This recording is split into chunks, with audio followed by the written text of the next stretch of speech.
Nunca fui buena guardando fechas, pero ese día, el que marcaba mis 69 años, lo recordé sin esfuerzo. No por la cifra ni por el calendario, sino por la llamada. Edurne. Su nombre apareció en la pantalla como un susurro antiguo, como algo que creí guardado en la parte de mí que ya no dolía. Meses sin saber de ella, sin un mensaje, sin una excusa. Felicidades, mamá dijo. Y su voz sonó más cálida de lo que recordaba. Este año quiero hacer algo especial. Solo tú y yo. No supe qué responder al principio. Me limité a asentir en silencio, como si pudiera oírme a través del teléfono. Luego soltó la idea a un viaje. Estambul. Dijo que siempre había querido compartir algo conmigo, lejos de todo. Es mi regalo. Tú solo trae la ropa cómoda y tu pasaporte. Lo demás lo organizo yo. Pregunté por los billetes, por los detalles, por si necesitaba cambiar algo de dinero. Ella se rió. Nada de eso. Ya está todo reservado. No cargues efectivo, que no quiero que te líes. Yo te activo una tarjeta con todo incluido, para que no te preocupes de nada. Mamá, lo dijo con dulzura, con esa facilidad que siempre tuvo para envolver las cosas, y yo, vieja tonta o simplemente madre, me lo creí, o al menos quise hacerlo, durante la tarde. Mientras guardaba ropa en la maleta que no tocaba desde hacía años, me sorprendí buscando el perfume que Edurne solía elogiar. Encontré incluso aquel fular azul que una vez le presté y jamás me devolvió. ¿A qué viene todo esto?, me pregunté, pero había algo infantil en mí que deseaba recuperar esos gestos pequeños, como si ellos pudieran reconstruir lo que el tiempo había ido desgastando. Me dijo que pasaría a recogerme el sábado por la mañana y colgó con un "te quiero" que sonó como una puerta que chirría al cerrarse. Esa noche, al revisar por última vez la mochila de mano, dudé. Fui hasta la cómoda y metí dentro un billete de 100 doblado en el forro del neceser. Por si acaso, me dije, porque una parte de mí, aunque dolida, seguía despierta y me acompañaría hasta el aeropuerto. El primer día en Estambul fue casi mágico. Edurne parecía otra atenta, ligera, incluso bromista. Caminamos por el Gran Bazar como si fuéramos madre e hija de una postal. Compartimos un simit en un banco frente al Bósforo y me pidió que posara para una foto, algo que no hacía desde que era niña. Me hizo ilusión. Me sentí torpe, claro, pero también viva.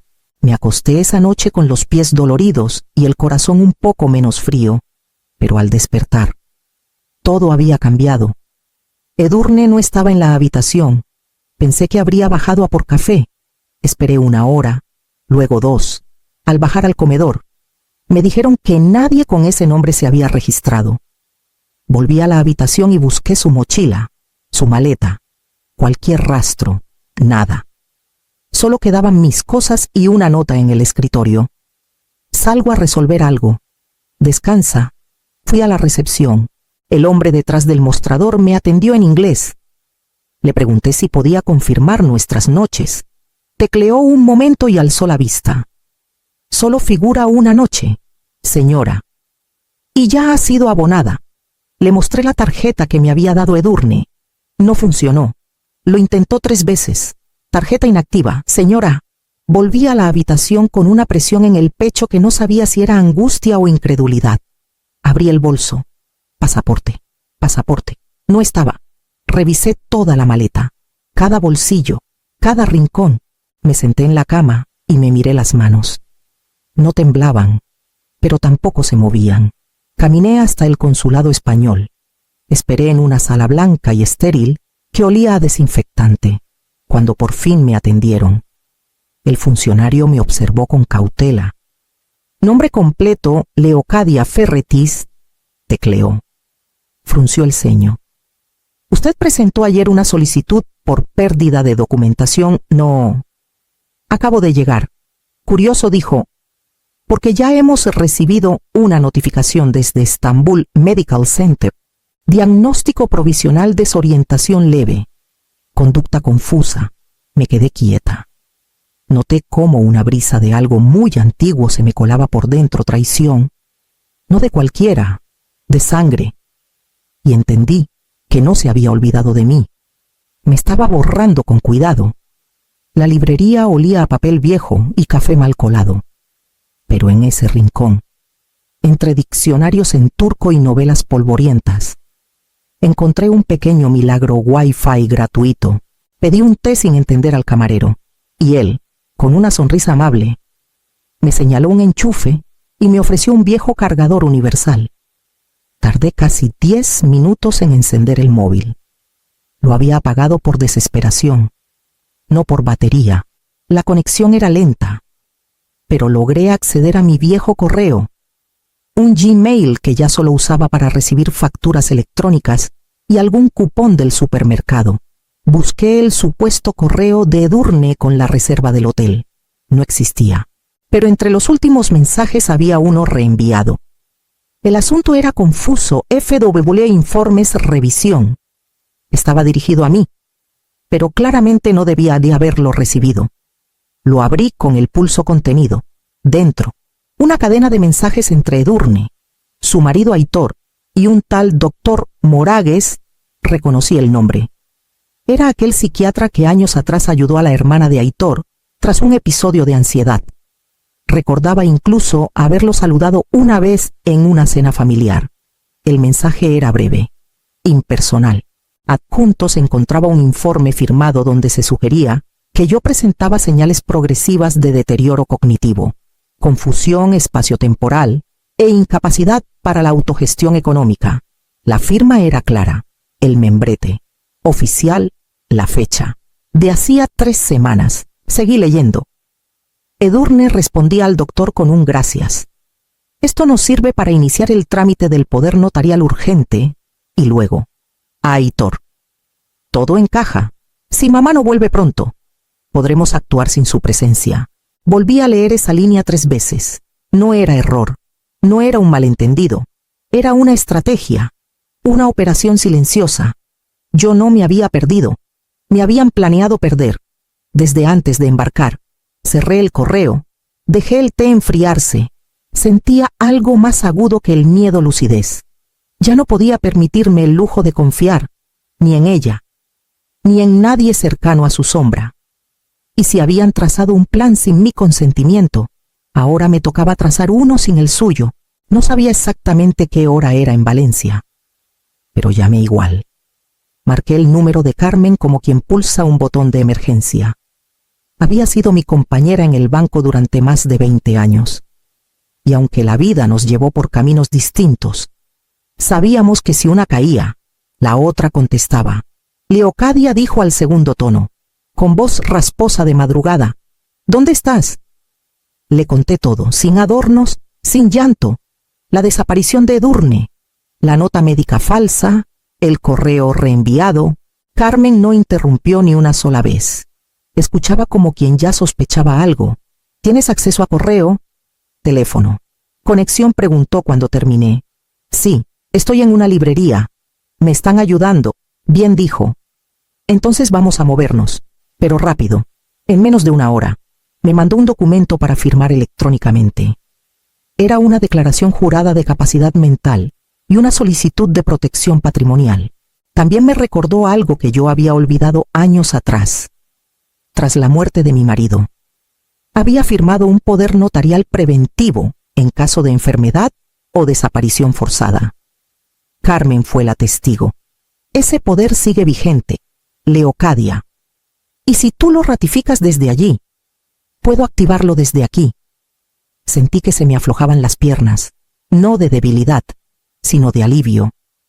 Había dejado migas de pan por si me perdía, y ahora, sin saberlo, estaba siguiendo el camino de vuelta. ¿Y la casa? Pregunté. ¿Puede Edurne venderla sin mi firma? No legalmente, pero con ese poder notarial falso, y si logran convencer a un notario distraído, podrían intentarlo. Carmen ya había redactado una oposición preventiva. Bastaba con enviarla a los registros y notificar al colegio de notarios para que todo intento de operación quedara congelado. Firmé. Respiré. y mientras el archivo viajaba por la red, pensé que aún me quedaban armas. No gritaba, no insultaba, no corría, pero me estaba moviendo, y esa misma noche supe que lo próximo sería volver y no avisar a nadie. En el consulado me atendieron con una mezcla de escepticismo y burocracia resignada. Ya no me sorprendía.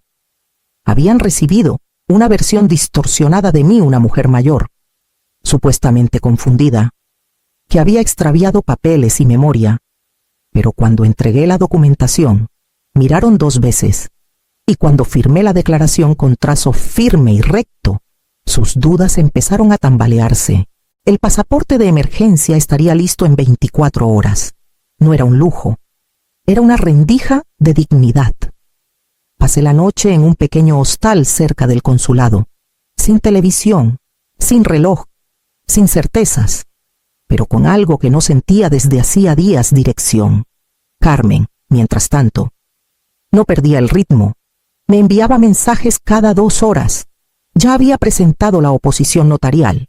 También notificó al registro de la propiedad y solicitó que se congelara cualquier movimiento bancario ligado a mi cuenta conjunta con Edurne, abierta años atrás por si acaso. Ahora sabía que esos por si acaso mal pensados eran las puertas por donde se cuela la traición. El vuelo lo pagué yo, con una tarjeta olvidada que aún tenía saldo y que Edurne no sabía que existía. Escala en Múnich. Llegada a Valencia 2 días después. No avisé a nadie, ni siquiera a Carmen. Solo le dije cuando aterrice: te llamo. Durante el trayecto de vuelta, en el aeropuerto, entre anuncios de embarque y gente arrastrando maletas sin mirar a nadie, pensé en el rostro de mi hija, no el de ahora, endurecido, distante. Pensé en el de antes, cuando me esperaba en la salida del colegio y me decía que su merienda sabía mejor si yo la había preparado. No sabía qué iba a encontrarme al llegar, pero sí sabía quién sería yo al bajarme del avión. No la madre abandonada, no la mujer borrada. Iba a ser la misma que 30 años atrás pidió un préstamo. Crió sola a una hija y nunca llegó tarde a una reunión del colegio.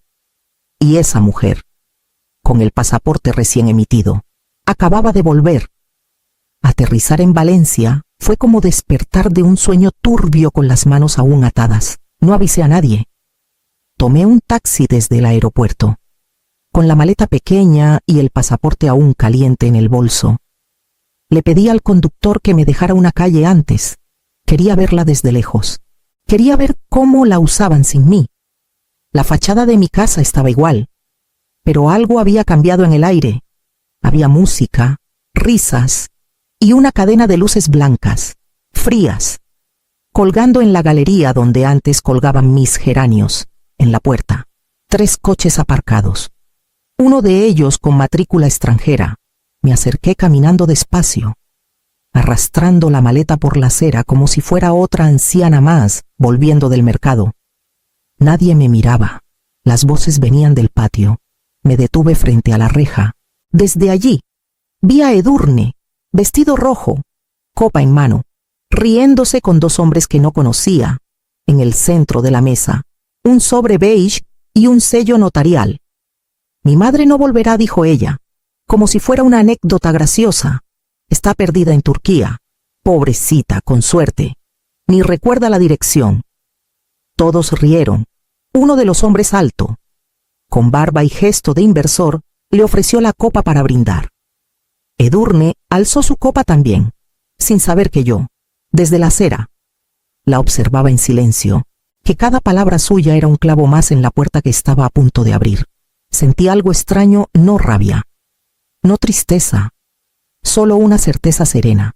Me habían dado por perdida, me habían convertido en cuento, y yo llevaba conmigo los papeles, la voz, la historia completa. Giré sobre los talones, fui hasta la esquina.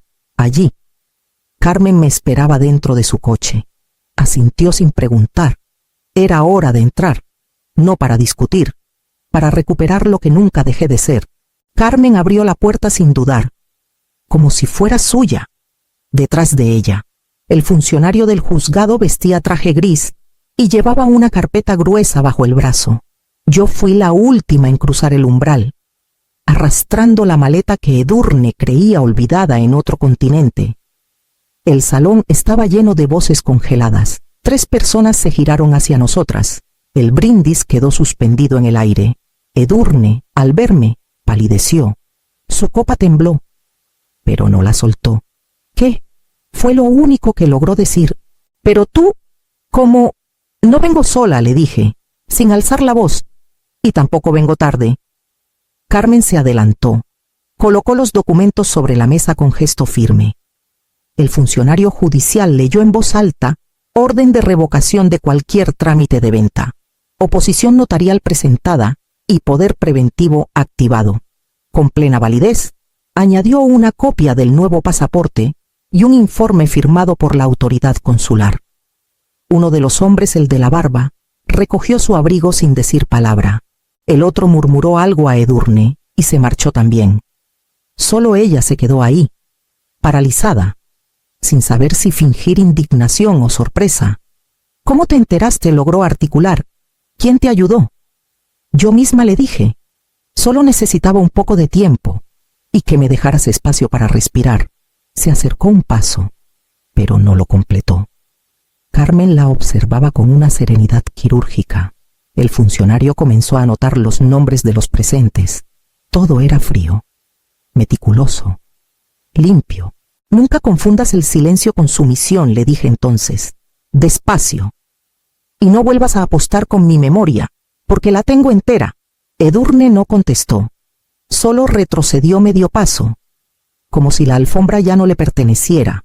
Esa noche, dormí en casa, sin maletas, sin miedo, solo con la lámpara encendida del pasillo y el sonido del reloj del comedor marcando una nueva hora. Una que ya no necesitaba compartir con nadie. Al día siguiente, lo primero que hice fue llamar a mi notario. La oficina del notario olía a papel y a madera encerada. Era un lugar sin adornos, pero con peso. El tipo de lugar donde las decisiones no se improvisan. Llevaba días pensando cada palabra, cada destinatario, cada nombre que quedaría y cada uno que no. Arlette fue la primera en mi lista, mi sobrina. Nunca pidió nada, nunca me exigió presencia, pero cada diciembre llegaba con un tupper de lentejas y una bufanda nueva. Luego la biblioteca municipal, donde pasé tantas tardes con un libro en las rodillas cuando el silencio de casa se volvía espeso. Y por último, la residencia de mujeres mayores de Nazaret, donde una vez conocí a una viuda de 84 años que hablaba con una lucidez que cortaba el aire. A Edurne no la incluí, no por rabia, no por castigo, por lógica, por límite, por memoria. El notario levantó la vista al final del documento y me preguntó con cautela, ¿desea dejar constancia escrita de los motivos? Negué con suavidad. La ausencia es suficiente. Firmé despacio, con letra firme. No había marcha atrás, pero tampoco había necesidad de ella. Edurne lo supo una semana después, no por mí, sino porque alguien en el círculo de conocidos se lo comentó. Apareció en la puerta sin llamar, furiosa. Todo esto por despecho gritó desde la acera. «Mamá, esto fue un error». Estaba desesperada. La miré desde la ventana sin abrir la cortina. Nadie salió a apoyarla. Ningún vecino se acercó a consolarla. La calle estaba en silencio. Ya nadie le creía. Y eso era lo más revelador. No respondí.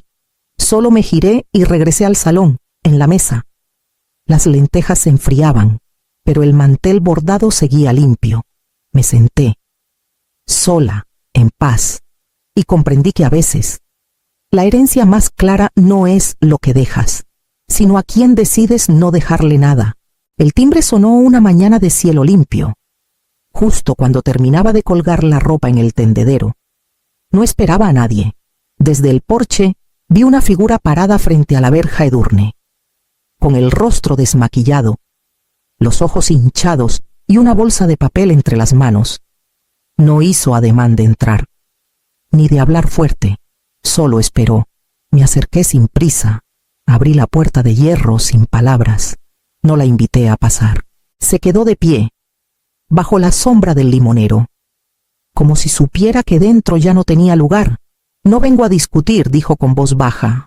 No vengo por la casa. Abrió la bolsa. Dentro había fotos ella de niña en la playa, conmigo en un sofá en Navidad, con su padre en aquel viejo Renault que ya no existe. Las extendió sobre el banco de piedra, una a una, como cartas de algo que había dejado de escribir. Solo quiero que me escuches, dijo. Me equivoqué. Pensé que tenía derecho a decidir por ti. Me dejé llevar, por cosas que ahora ni entiendo. No la interrumpí, la dejé hablar.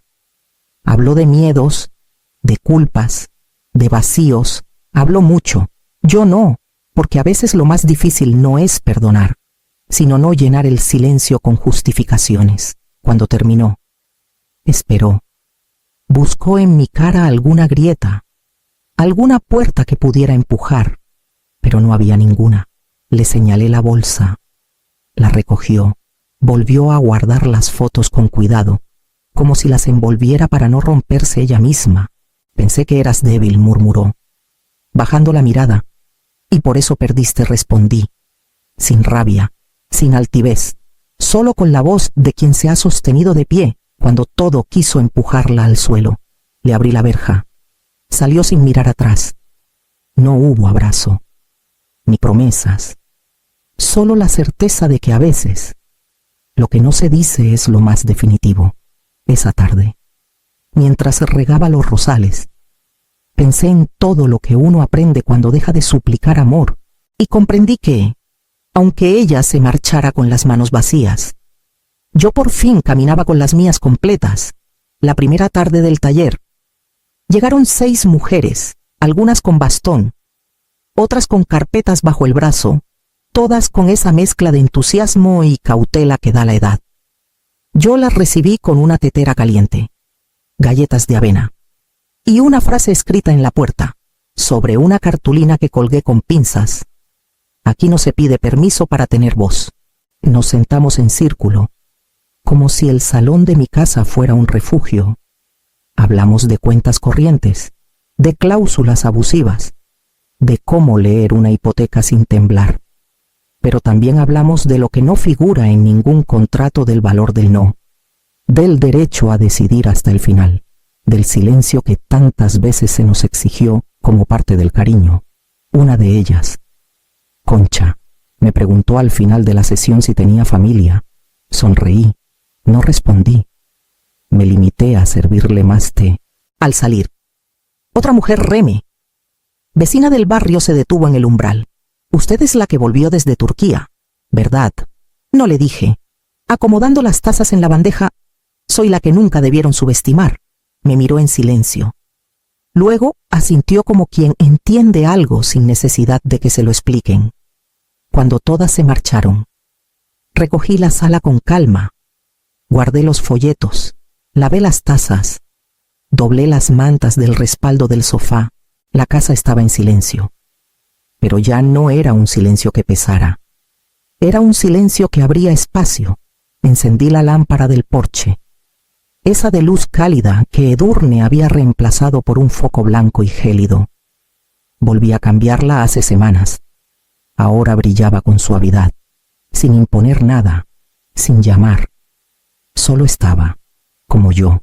Apoyé las manos en la barandilla y respiré hondo. La calle olía a pan tostado y a jardín recién regado. No pensaba en Estambul, no pensaba en Edurne, pensaba en mí, en la mujer que regresó no solo a su casa, sino a su centro. Y mientras la noche caía lenta sobre los tejados, comprendí que no hacía falta irse lejos